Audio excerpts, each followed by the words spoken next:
क्योंकि अब हमने मान लिया है कि हम कितने भी मुकदमे करा दे, मगर कमजोर धाराओं का कोई प्रभाव ऐसे गैंडों पर, ऐसे धर्म विरोधी ताकतों पर नहीं पड़ता है। वो आराम से उससे बाहर आ जाते हैं। आज इतने मुकदमे हुए, जहां तक मुझे जानकारी है संत समाज ने वाराणसी में भी मुकदमा कराने का काम किया है, पर उसका नतीजा क्या है? उसका क्या नतीजा निकला? मुकदमे का मतलब यह था कि इतना कठोर कानून होना चाहिए था कि पप्पू यादव जैसे मोटी खाल के लोगों के पिछवाड़े पे इतनी लट पड़ती कि उसकी खाल टूट जाती। जो सभी सनातनी साथियों से कि वो एकजुट हों और आवाज बुलंद करें। जब हम शिक्षा के सवाल पर, जब हम बेरोजगारी के सवाल पर, जब हम रोजगार के सवाल पर, जब हम अपने तमाम निजी जरूरतों के सवाल पर, आरक्षण के सवाल पर आवाज उठा सकते हैं, तो सनातन धर्म जो हमारे देश की आत्मा है, जो हमारा अस्तित्व है, उसके लिए हम सनातन निंदा कानून लागू कराने के लिए क्यों नहीं आवाज उठाने का काम कर रहे हैं। और जल्द राष्ट्रवादी हिंदू शक्तिवानी सनातन निंदा कानून लागू कराने के लिए एक बड़ा महाअभियान शुरू करने जा रही है। क्यों साथियों नमस्कार, और आप देख रहे हैं कांडी बनारसी। कांडी बनारसी में आपका स्वागत है। प्रभु श्री राम मंदिर से जिस तरीके से चढ़ावा चोरी का जो विवाद लगातार बढ़ता भी जा रहा है, लगातार विपक्ष के लोग आवाज़ भी उठा रहे हैं कि जो जिस तरीके से चंदा चोरी हुई है उसको लेकर राजनीतिक सियासत भी तेज हो चुका है। हमारे साथ बातचीत करने के लिए हैं राष्ट्रवादी हिंदू शक्ति वाहिनी के राष्ट्रीय अध्यक्ष प्रदीप गुप्ता जी। प्रदीप जी, क्या मानते हैं जिस तरीके से चंदा चोरी हुआ, चढ़ावा चोरी हुआ, बड़े तादाद पे हुआ चोरी, और जिस तरीके से पप्पू जो पूर्णिया के सांसद हैं उन्होंने संसद के बाहर जिस तरीके से प्रोटेस्ट किया, उसको लेकर लगातार संत समाज भी आक्रोशित हुआ, नाराज़ हुआ, और पप्पू यादव और विभिन्न लोगों के ऊपर बनारस में ही FIR दर्ज हुआ। क्या मानते हैं पप्पू यादव को लेकर? धन्यवाद पहले तो आपके चैनल को, और आपके चैनल के माध्यम से सभी सनातनी साथियों को जय श्री राम, जय सनातन। देखिए कुलदीप जी, ये जो चंदा चोरी का प्रकरण चल रहा है, चोरी कोई भी हो वो निंदनीय होती है, और यदि कहीं धर्म स्थल से जुड़ा चोरी का प्रकरण है तो वह निश्चित रूप से अति निंदनीय है। इसका निंदा होना भी चाहिए, और चंदा चोरी में लिप्त लोगों के विरुद्ध कड़ी कानूनी कार्रवाई होनी चाहिए। पर चंदा चोरी के आड़ में सनातन धर्म और संस्कृति की निंदा करने वाले लोग यदि मौका ढूंढें और आपदा में वो अवसर ढूंढे सनातन निंदा करने का, तो ये कतई क्षम नहीं है। इसको कतई सनातनी बर्दाश्त नहीं करेंगे।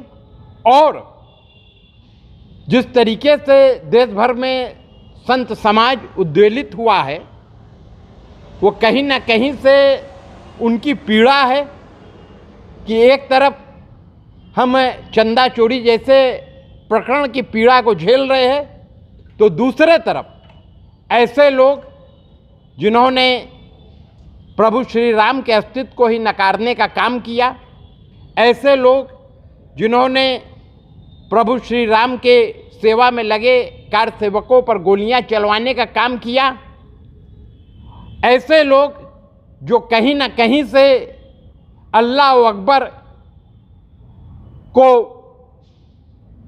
बोलने का काम करते हैं जालीदार टोपी लगा करके, ऐसे लोग जो कहीं से भी सनातनी कहे जाने के योग्य नहीं हैं, अगर वो हमारे घरेलू मामले में अवसर खोजेंगे और सनातन निंदा करने का काम करेंगे, तो इसको किसी भी स्तर पर सनातनी बर्दाश्त नहीं करेगा, हिंदू संगठन बर्दाश्त नहीं करेंगे और संत समाज बर्दाश्त नहीं करने का काम करेंगे। ठीक है, ये बताइए कि इतना बड़ा हुआ तो संत समाज चाहे जो भी संगठन खुलकर विरोध करना चाहिए था ना। जिस तरीके से अभी विपक्ष के लोग जो भी कुछ कर देते हैं तो लोग लगातार उनका धरना प्रदर्शन करते हैं। तो आप तो राष्ट्रवादी हिंदू शक्ति वाहिनी जिसका नाम ही राष्ट्र में जुड़ा है, तो इतने बड़ा घटना हुआ तो आप कहाँ थे फिर?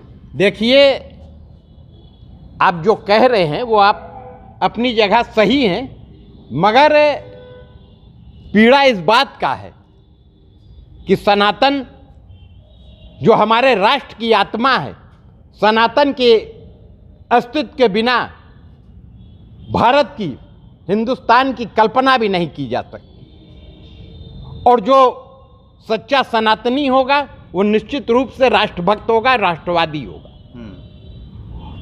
और हमारी सबसे बड़ी पीड़ा और सबसे बड़ी विडंबना ये है कि इस देश में इतनी सरकारें आई और गई आज़ादी के बाद से, और लगातार सनातन धर्म और संस्कृति पर कुठाराघात हो रहा है।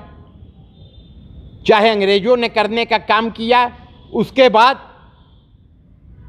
मुगलों ने करने का काम किया, और बड़ी विडंबना है कि हिंदू धर्म की आड़ में ऐसे राजनीतिक दल जो वक्त पड़ने पर सनातन का नाम लेकर के राजनीति करते हैं, उनकी पूरी की पूरी नीति सनातन के विरुद्ध होती है।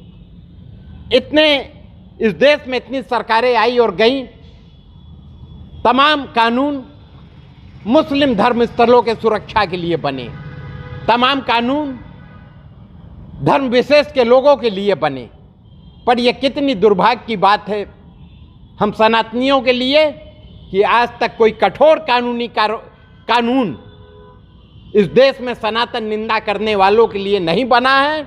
और इसी की देन है कि ये जो सनातन निंदा करने वाले अराजक तत्व हैं, हिंदू विरोधी तत्व हैं, तुष्टीकरण की राजनीति करने वाले लोग हैं, ये जानते हैं कि हम कुछ भी करेंगे, हमारे ऊपर कुछ हल्की धाराओं में मुकदमे पंजीकृत होंगे, कुछ हमारे विरुद्ध न्यायालय में गासे होंगे, और उसके बाद हम बरी हो जाएंगे, उस मुकदमे का कोई मतलब नहीं होगा।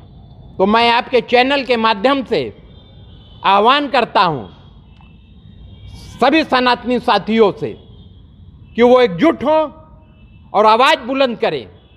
जब हम शिक्षा के सवाल पर, जब हम बेरोजगारी के सवाल पर, जब हम रोजगार के सवाल पर, जब हम अपने तमाम निजी ज़रूरतों के सवाल पर, आरक्षण के सवाल पर आवाज़ उठा सकते हैं, तो सनातन धर्म जो हमारे देश की आत्मा है, जो हमारा अस्तित्व है, उसके लिए हम सनातन निंदा कानून लागू कराने के लिए क्यों नहीं आवाज़ उठाने का काम कर रहे हैं। और जल्द राष्ट्रवादी हिंदू शक्ति वाहिनी सनातन निंदा कानून लागू कराने के लिए एक बड़ा महाअभियान शुरू करने जा रही है, क्योंकि अब हमने मान लिया है कि हम कितने भी मुकदमे करा दें, मगर कमज़ोर धाराओं का कोई प्रभाव ऐसे गैंडों पर, ऐसे धर्म विरोधी ताकतों पर नहीं पड़ता है।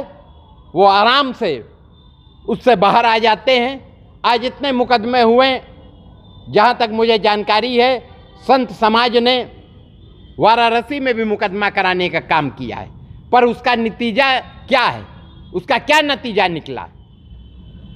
मुकदमे का मतलब ये था कि इतना कठोर कानून होना चाहिए था कि पप्पू यादव जैसे मोटी खाल के लोगों के पिछवाड़े पे इतनी लट पड़ती कि उसकी खाल टूट जाती, जो वो मोटी खाल ले करके गैंडे की तरह बैठ करके और समाजवादी और कांग्रेसी नुमाइंदों को लेकर के, राजनीतिज्ञों को लेकर के, चाहे अयोध्या का सांसद हो, चाहे कार सेवकों पर गोली चलवाने वाले का शहजादा हो, और चाहे ईसाइयत से सरोबोर रॉबर्ट वाड्रा का साला राहुल गांधी हो, इन लोग उसका मनोबल बढ़ाने का काम कर रहे हैं और सनातन निंदा में, धर्म विरोधी बातों में उसका साथ देने का काम कर रहे हैं। तो ऐसा सख्त कानून की आवश्यकता इस देश में है कि ऐसे लोगों के पिछवाड़े को लाल कर दिया जाए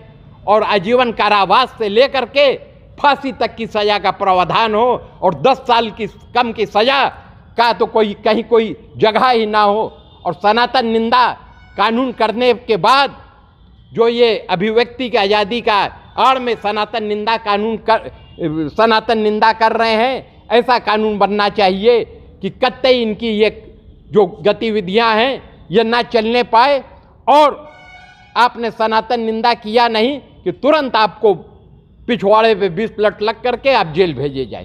तो ऐसे कानून की आवश्यकता है इस देश में। ठीक है, तो आप सुन रहे थे जिस तरीके से प्रदीप गुप्ता जी ने बहुत सारी बातें कही हैं और सीधे तौर पर सनातन को लेकर एक कानून की बातें कह रहे हैं। इनकी बातों में कितनी सच्चाई है कमेंट बॉक्स में आप ज़रूर बताइए। विशेष इंटरव्यू कर रहे थे तो हमारे साथ बने रहिए कांडी बनारसी के साथ। नमस्कार।